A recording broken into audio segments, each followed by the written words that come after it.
اس test کے لیے اپنی میسج سے کسی بھی وقفے کی ضرورت نہیں ہوتی.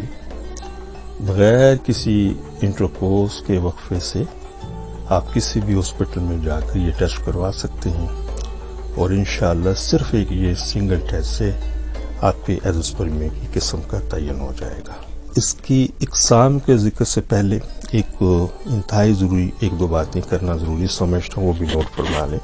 لیکن صاحب ہمارے معالج نے صرف سیمن ٹیسٹ کیا، یا ہمارے معالج نے سیمن ٹیسٹ کے بعد ہمیں فزیکل ایگزامینیشن ہماری کی، اور انہوں نے ہمیں بتایا کہ آپ کو پوسٹ ٹیسٹیکل ایزوسپرمیا ہے یا obstetric ایزوسپرمیا ہے، تو انتہائی معذرت کے ساتھ یہ کوئی بھی قانون، کوئی میڈیکل نقطہ یا کوئی میڈیکل کا کام نہیں ہے. اس طرح کی فزیکل ایگزامینیشن سے ہم کبھی بھی اس کی obstetric ایزوسپرمیا یا نان obstetric ایزوسپرمیا کبھی ہم تمیز نہیں کر سکتے. تو اس